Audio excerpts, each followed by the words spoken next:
Susday អ្នកទាំងអស់គ្នាសួស្តីតែជនវិស័យទាំងអស់ថ្ងៃនេះនាងខ្ញុំមកបង្ហាញនៅ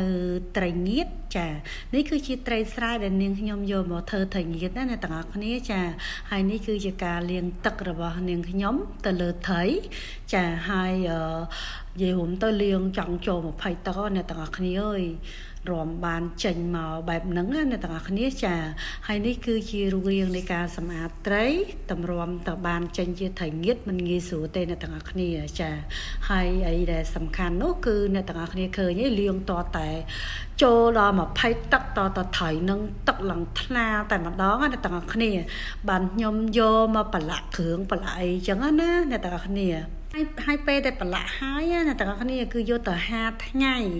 ចាយកទៅ5ថ្ងៃតម្រាំបានចេញជាត្រីងៀតចាហើយចង់បញ្ជាក់អ្នកទាំងអស់គ្នាថាត្រីនេះគឺជាត្រីស្រែតែម្ដងណាគឺជាត្រីស្រែតែម្ដងហើយនៅពេលដែលយើងប្រឡាក់ហើយចឹងទៅគឺយើងចេញជាត្រីងៀតចឹងអ្នកទាំងអស់គ្នាអាចមើលនៅ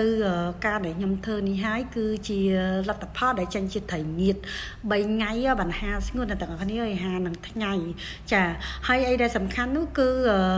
ឆ្ងាញ់រសជាតិឆ្ងាញ់ហ្មងអ្នកទាំងអស់គ្នាឆ្ងាញ់ហើយឈ្ងុយមែនតើនៅពេលដែលយើងអាំងចេញជាត្រីងៀតណាត្រីងៀតចាហើយអ្នកទាំងអស់គ្នាក្នុង1គីឡូត្រឹមតែ50000ដែរអ្នកទាំងអស់គ្នាញ៉ាំទៅគឺថាមិនឲ្យខកបំណងតែម្ដងគឺឆ្ងាញ់អ្នកទាំងអស់គ្នាទាំងស្រីសែអ្នកទាំងអស់គ្នាចង់កំងទិញអ្នកទាំងអស់គ្នាអាចកំងទិញតាម Page ឬក៏តាម Telegram បានណាអ្នកទាំងអស់គ្នាហើយត្រី5 3ថ្ងៃហើយមិនស្ងួតទេ